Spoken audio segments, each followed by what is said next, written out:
Let's ditch the taxi hail and jump into the modern age. I'm going to show you how to request your very first Uber ride. First, download the Uber app from your app store and create an account using your email address, phone number, or Google account. Make sure you verify your email address so Uber can send you important notifications. Now, this is the Uber app's home screen. See that search bar at the top that says Where to? Tap on that. Type in your destination address. Uber will suggest locations as you type, so pick the right one.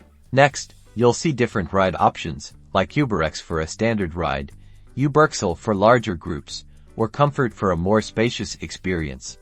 Compare the estimated prices and pick the one that fits your needs and budget. Confirm your pickup location by dragging the pin on the map if necessary.